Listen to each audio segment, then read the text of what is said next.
아버님들 몸들 바를 몰라서 이게 한마디도 안 하시고 이렇게 굳은 표정으로 계시네요.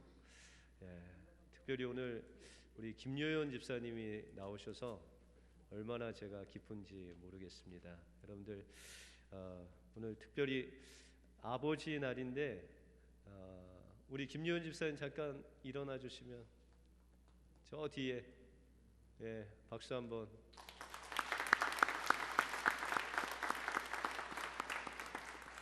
지난 한 7개월 동안 병상에 계시다가 여러분들이 기도 열심히 해주셔갖고 우리 김여은 지사님이 이렇게 오늘 교회 처음으로 나오셨는데 너무나 기쁩니다. 여러분들 우리 아버님들 우리 집사님 보시면서 힘내시길 바랍니다. 우리는 5년 전에 세월호 사건을 기억합니다. 이들을 기억하기 위해서 안산에 세월호 합동 분향소가 한 4년 동안 세워져 있었다고 합니다. 이곳에 딸을 잃은 한 어머니가 그 천국에 간 딸을 기억하면서 적어놓은 편지를 여러분들에게 소개하려고 합니다. 너는 돌 때 실을 잡았는데 명주실을 새로 사서 놓을 것을 쓰던 것을 놓아서 일이 되었을까? 엄마가 다 늙어 나아서 오래 품지도 못하고 빨리 나았어. 한 달이라도 더 품었으면 인생이 바뀌어 살았을까? 엄마는 모든 걸 잘못한 죄인이다. 몇 푼 더 벌어보겠다고 일하느라고 마지막 전화도 못 받아서 미안해. 엄마가 부자가 아니라서 미안해. 없는 집에 너 같은 예쁜 애를 태어나게 해서 미안해. 엄마가 지옥 갈게, 딸은 천국에 가라. 딸을 먼저 보내고 하염없이 자신의 모습을 한탄하던 그 엄마의 모습은 딸과 끊을 수 없는 그 사랑에 대해서, 그 엄마의 사랑에 대해서 우리에게 말씀해 주고 있습니다. 우리 하나님도 우리를 사랑하심으로 인해서 예수님을 십자가에 내어 주시기까지 우리를 사랑하신 그 사랑은 어떤 부모님, 어떤 어머님, 어떤 아버님의 사랑보다도 끊을 수 없는 그 사랑이 여러분들 안에 지금도 역사되고 있다는 것입니다. 오늘 본문을 통해서 하나님이 우리에게 주신 그 끊을 수 없는 사랑이 무엇이고 우리가 그 끊을 수 없는 주님의 사랑을 얻기 위해서 우리가 하나님 앞에 어떻게 살아야 되는지를 오늘 본문을 통해서 살펴보겠습니다. 첫 번째로 끊을 수 없는 하나님의 사랑을 누리기 위해서는 우리는 날마다 십자가를 통과해야 됩니다. 로마서 8장 26절 이하 지난 본문을 통해서 성령님께서는 우리를 말할 수 없는 탄식으로 기도하시면서 우리가 하나님의 마음, 그 예수님의 마음을 알아가게 하시기 위해서 지금도 여러분들 안에서 말할 수 없는 탄식으로 기도하시고 계신다라는 말씀을 나누었습니다. 또한 하나님께서는 이 성령님의 도우심을 통해서 우리를 구원을 이루시게 하는 그 자리까지 인도하시고 계신다라는 것을 보았습니다. 우리가 30절에 보시면 또 미리 정하신 그들을 또한 부르시고 부르신 그들을 또한 의롭다 하시고 의롭다 하신 이들을 또한 영화롭게 하셨다라고 말씀하고 있습니다. 하나님께서 여러분들에게 성령을 보내셔서 말할 수 없는 탄식으로 도우시고 기도하시고 하나님 마음을 알아가게 하시는 여러분들을 하나님은 의롭다 하실 뿐만 아니라 영화롭게 하셨다라고 말씀하고 있습니다. 여러분들 이 영화롭게 하셨다라는 것은 여러분들이 잘 아시는 성화의 단계까지 우리가 이르렀다라는 것입니다. 우리가 좀 쉽게 이야기하면 하나님께서 여러분들 영화롭게 성화의 단계까지 이르게 하셨다는 것은 예수 그리스도를 닮은 그 신체 분량에 이르기까지 여러분들을 만들어 주셨다는 것입니다.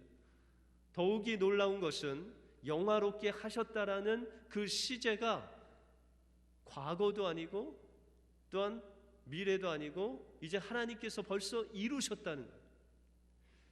여러분들이 장차 미래에 우리를 영화롭게 하실 것이다 라는 그런 시제가 아니라 벌써 이미 여러분들을 영화롭게 하셨다는 것입니다. 여러분들, 우리가 주님이 가르쳐 주신 기도할 때 뜻이 하늘에서 어떻게 되었죠? 이루어질 것입니까? 이루어진 것 같습니다.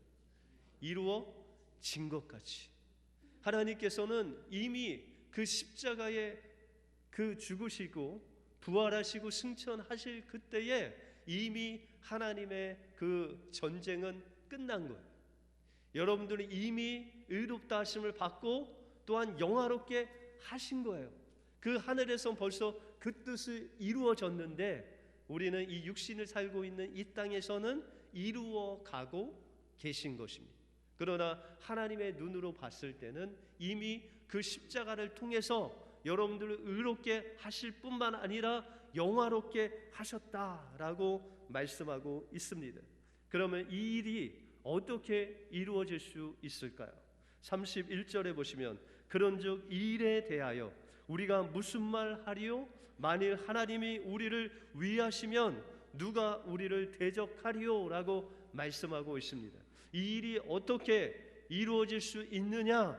하나님이 여러분들을 위하시면, 다시 말해서 여러분들과 함께 하시면, 다시 말해서 하나님이 여러분 편이 되시면 이 일이 이루어진다라고 말씀하고 있다는 것입니다. 그 증거가 바로 32절에 나와 있습니다. 자기 아들을 아끼지 아니하시고 우리 모든 사람을 위하여, 하나님께서 우리를 위하시는데 그 위하심이 무엇이냐? 내어주신 이가 어찌 그 아들과 함께 모든 것을 우리에게 은사로 주시지 아니하겠느냐라고 말씀하고 있습니다. 하나님께서 위하시는 방법, 하나님께서 여러분들의 편이 되시는 방법이 바로 예수 그리스도를 십자가에 내어 주셨다는 것입니다. 바로 이것이 여러분들을 하나님 편으로 만들기 위해서, 우리가 하나님 편이 되기 위해서 하나님께서 우리를 위하셔서 예수 그리스도를 십자가에 내어 주시기까지 하셨다는 것입니다. 여러분들 구약 성경에 보시면 모세가 나옵니다. 하나님께서 모세를 쓰시기 위해서 이 모세가 80년 동안 하나님의 다루심을 받았습니다. 40년 동안 그 왕궁의 생활을 하면서 자신의 힘으로 무엇인가 이스라엘 백성들을 구하려고 했는데 그것이 실패로 돌아갔습니다. 그래서 40년 동안 그것도 자기의 양이 아닌 장인의 양을 40년 동안 치면서 그렇게 살았습니다. 어떻게 보면 그 40년은 모세에게 있어서 그의 인생이 다 좌절 가운데 끝난 그런 인생으로 40년 동안 살았다는 것입니다. 다시 말해서 그 40년의 기간은 그 모세에 있어서 십자가의 기간이었다는 것입니다. 그 기간이 지나고 하나님께서 모세를 부르십니다. 내가 애굽에 가서 이스라엘 백성들을 그 바로의 손에서 건져내라 라고 명령하실 때 그 모세는 하나님 앞에 고백하기를, 하나님, 저는 입술이 뻣뻣해서 그 바로에게 무슨 말을 할지 모르는 연약한 인생입니다. 어찌하여 저같이 정말 볼품없는 아무 쓸데없는 자를 보내십니까? 라고 그렇게 고백합니다. 그때 하나님께서 모세에게 말씀하시기를 내가 정녕 너와 함께하리라 라고 말씀하십니다. 여러분들 이제 모세가 누가 됐습니까? 정말 그 광야에서 남의 양을 치는 그 목동의 모세를 부르신 것입니까? 그렇지 않습니다. 이제 십자가를 통과하고 하나님께서 그 모세를 아심받고 모세를 부르셔서 모세와 함께 하시는, 다시 말해서 모세의 정체성은 하나님이 함께 하시는 모세가 되었다는 것입니다. 이것이 바로 하나님이 모세와 함께 하시는 것이고 하나님께서 모세 편이 되신다는 것입니다. 늘 모세를 위해서 하나님께서 모세의 편이 되시겠다라고 말씀하고 있다는 것입니다. 그러면 누가 대적할지라도, 누가 모세를 공격해 올지라도 이제 모세는 넉넉히 이길 수 있는 힘이 생겼습니다. 왜냐하면 하나님이 함께 하시기 때문입니다. 사도 바울도 하나님께서 우리의 편인 것을 이제 로마서에서 말씀하시기를, 우리가 6장 4절에 보시면 그러므로 우리가 그의 죽으심과 합하여 세례를 받음으로 그와 함께 장사되었나니 이는 아버지의 영광으로 말미암아 그리스도를 죽은 자 가운데서 살리신 것 같이 우리로 또한 새 생명 가운데 행하려 하심이라. 5절에 보시면 만일 우리가 그와 죽으심으로 본받은 자가 되었다면 또한 그 부활을 본받아 연합한 자가 되리라 라고 말씀하고 있습니다. 하나님께서는 우리를 예수 그리스도께서 십자가에 죽으실 때 예수님 혼자 죽으신 것이 아니라 여러분들 다 포함해서 그 십자가에서 연합하여 죽으셨다는 것입니다. 죽으실 뿐만 아니라 여러분들과 연합하여 다시 사시는 놀라운 부활의 능력이 바로 여러분들에게 공급되었다는 것입니다. 우리가 주님과 함께 죽고 주님과 함께 삶으로 인해서 이제 우리가 주님과 하나 되는 놀라운 역사가, 주님께서 우리와 함께 되는 놀라운 역사가 우리 안에 이루어지게 되었다는 것입니다.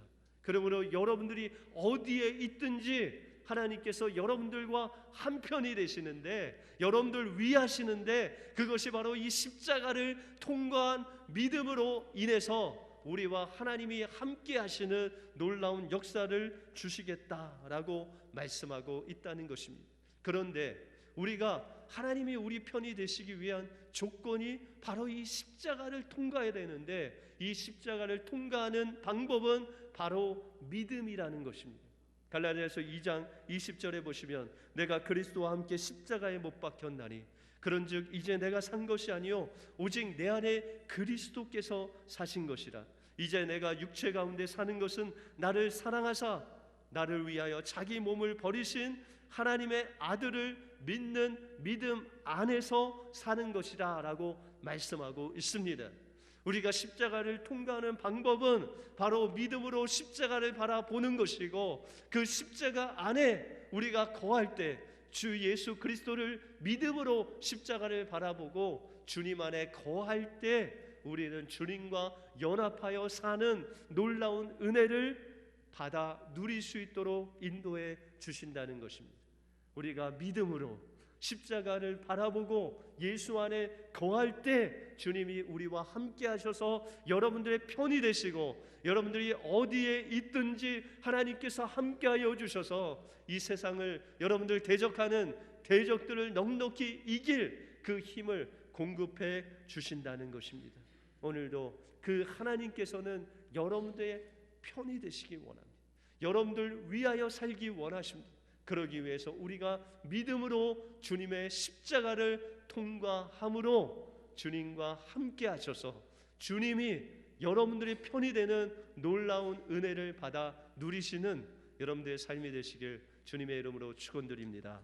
다음으로 끊을 수 없는 이 하나님의 사랑을 누리기 위해서는 우리를 넉넉히 이기게 하시는 예수님을 바라보아야 됩니다. 하나님은 우리가 믿음으로 십자가 바라볼 때 우리와 함께 하셔서 늘 우리 편이 되신다라고 말씀하고 있습니다.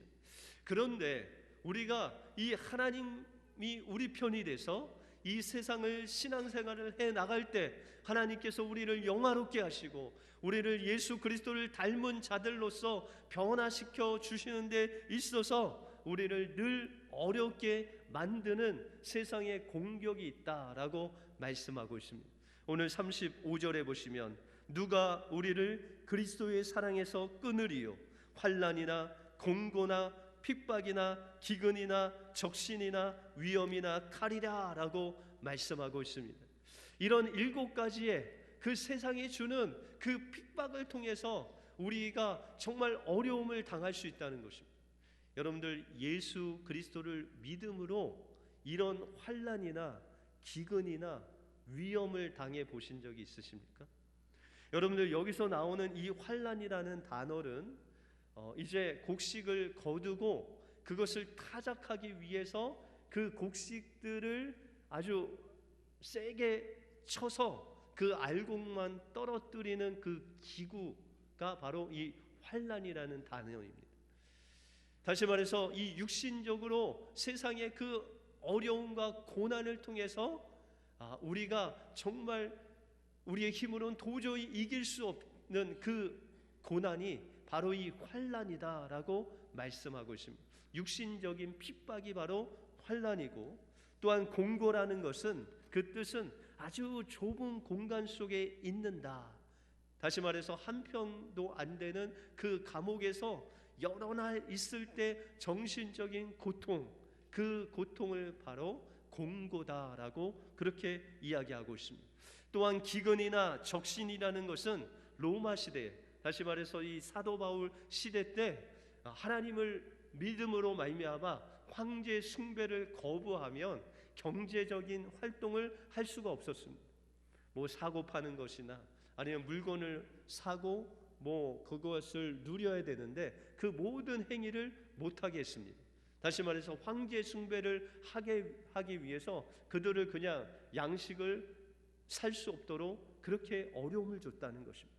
그래서 그들이 이제 그 로마에 살다가 로마를 벗어나 그 광야를 그냥 헤매면서 먹을 것을 찾아 헤매는 그 지하에서, 동굴에서, 카타콤에서 하나님을 예배하고 그곳에서 정말 생계를 조금씩 연명하면서 예배했던 그들의 모습이 바로 기근이나 적신, 이런 어려움을 당했다는 것입니다.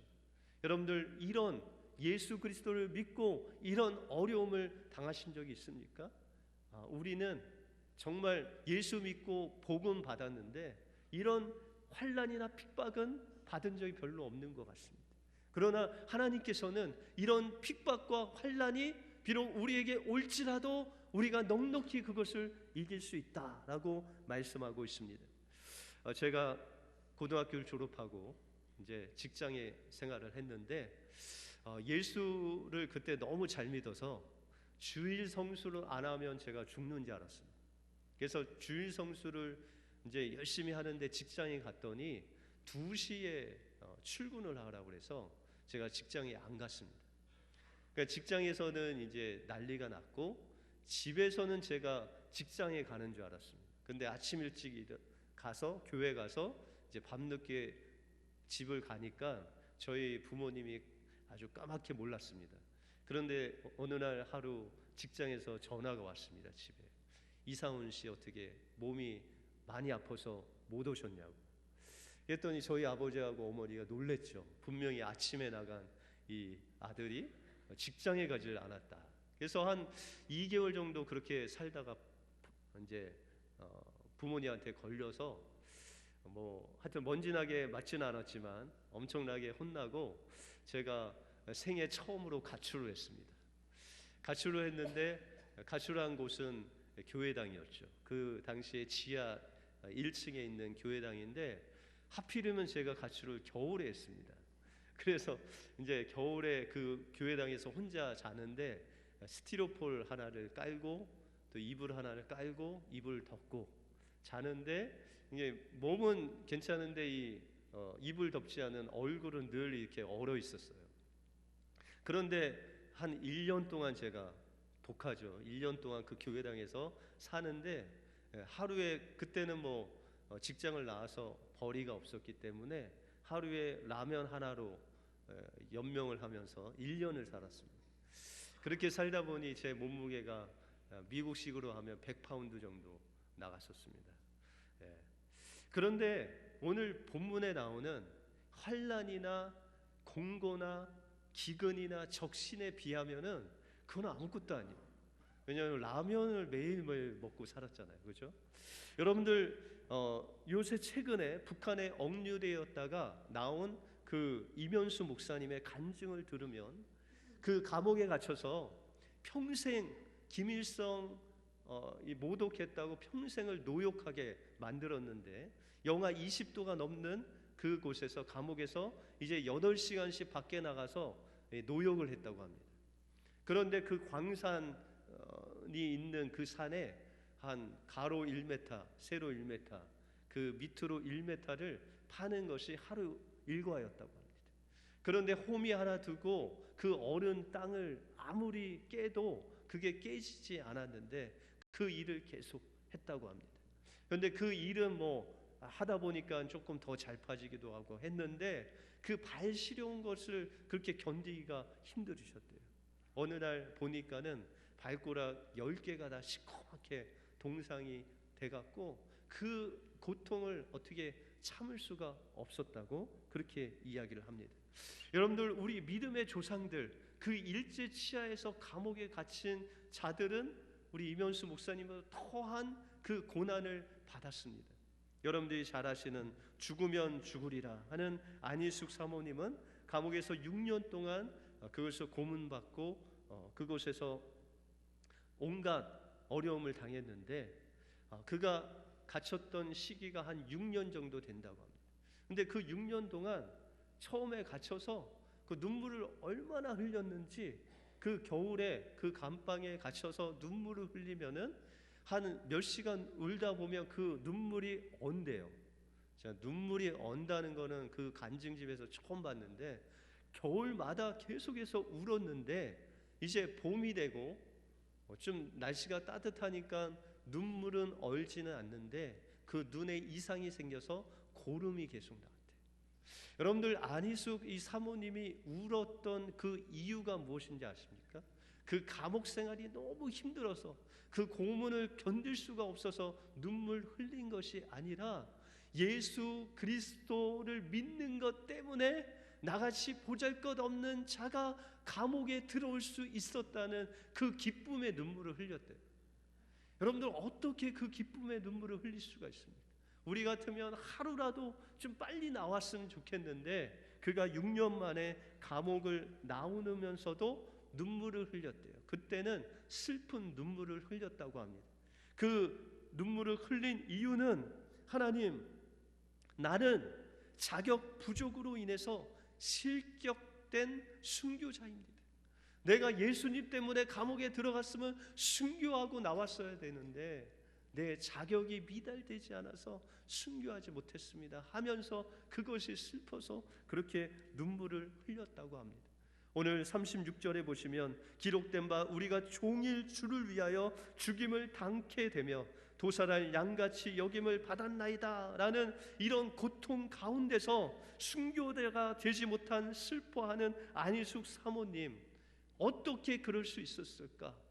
그런데 그 안희숙 사모님의 그 믿음으로 그렇게 된 것이 아니라 그 안에 있는 그것을 넉넉히 이기게 하시는 주님의 사랑으로 그게 가능했다고 말씀하고 있습니다. 오늘 37절에 보시면 그러나 이 모든 일에 우리를 사랑하시는 이로 말미암아 우리가 넉넉히 이기느니라 라고 말씀하고 있다는 것입니다. 그 이면수 목사님의 믿음 때문이 아니고 안희숙 사모님의 믿음 때문에 아니라 우리의 어떠한 잘남을 통해서 그것을 이긴 것이 아니라 우리를 이기게 하시는 그 십자가의 사랑이 우리 안에서 성령으로 역사되어서 그 사랑의 능력으로 넉넉히 이기게 하시는 끊을 수 없는 주님의 사랑으로 인해서 그것을 견디었다는 것입니다.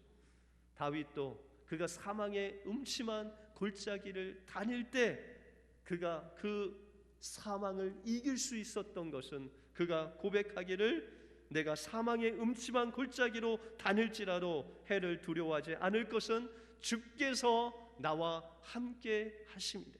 주의 지팡이와 막대기가 나를 안위하시나이다 라고 말씀하고 있습니다. 주님이 함께 하셨기 때문에, 다윗 심령 속에 주님의 사랑과 능력이 함께 했기 때문에 그 사망의 골짜기에서 그를 죽이려는 그 사자의 음성 속에서도 그가 살아남을 수 있는 능력이 그에게 공급되었다라고 말씀하고 있습니다. 사도 바울은 이런 육신적인 핍박뿐만 아니라 그 영적인 악한 세력들, 오늘 본문 38절과 39절에 보시면 사망이나 생명이나 천사들이나 권세자들이나 이 권세자들이 바로 하늘의 악한 영들의 계급을 이야기하는 것입니다. 이런 하나님께서 만드신 죽음이나 생명이나 천사나 권세자들이나 이런 모든 것들이 아무리 우리를 하나님과 우리 사이에 그 사랑을 끊으려고 해도 끊을 수 없다라고 말씀하고 있다는 것입니다. 우리가 하나님을 향한 사랑은 변할 수 있습니다. 여러분들의 청년 때의 그 신앙과 여러분들 결혼하고 그 신앙과 지금의 신앙은 우리가 변할 수 있습니다. 제가 생각할 또 그 20대 초반의 그 하나님을 향한 그 사랑은요, 지금 제가 따라갈 수 없는 그런 사랑입니다. 우리의 사랑은 변할 수 있습니다. 그런데 주님께서 우리를 향한, 여러분들 한 사람 한 사람을 향한 주님의 사랑은 변하지 않는다는 것입니다. 여러분들 세상 어떠한 핍박과 어떠한 악한 영의 그 공격에도 능히 이길 수 있도록 그 순교를 감당할 수 있도록 이끄신 분이 있는데, 그분이 바로 우리 안에 계신 예수 그리스도라는 것입니다. 그러므로 우리는 그 예수님을 바라볼 때 세상의 어떠한 어려움도, 어떠한 공격에도, 어떠한 대적에게도 이길 수 있는 능력이 바로 예수 그리스도를 통해서 나온 줄 믿습니다. 그러므로 우리는 주님을 바라보아야 됩니다. 넉넉히 이기게 하시는 그 주님을 바라볼 때 우리 안에 계신 예수 그리스도께서 여러분들에게 그 주님의 사랑의 능력을 공급하여 주셔서 세상의 어떤 피조물의 공격에도 이길 수 있는 그 능력을 공급해 주실 줄 믿습니다. 끊을 수 없는 그 하나님의 사랑의 은혜가 여러분들의 것이 되기를 주님의 이름으로 축원드립니다. 기도하겠습니다. 하나님 감사합니다. 오늘 사도 바울이 하나님 앞에 고백한 것은 하나님께서 우리를 위하시면, 하나님께서 우리의 편이 되시면 우리를 대적하는 그 대적자를 넉넉히 이길 수 있다고 말씀하시는 그 말씀을 붙잡고 하나님 주님께서 우리 편이 되시기 위해서 십자가에 예수 그리스도를 내어 주시기까지 우리를 사랑하신 그 사랑을 기억하여 우리가 날마다 그 십자가를 통과하게 하여 주시고, 우리의 힘으로는 세상의 핍박을 이길 수 없지만 우리 안에 있는 그 주님의 사랑으로 그 핍박을 넉넉히 이길 수 있는 주님의 사랑은 변하지 않는 사랑임을 다시 한번 기억하게 하시고, 예수 그리스도를 바라보는 우리 은혜교회 모든 성도들이 되어서 그 끊을 수 없는 주님의 사랑을 온전히 소유하는 복된 성도를 될 수 있도록 인도하여 주시옵소서. 모든 것 주님께 감사드리오며 예수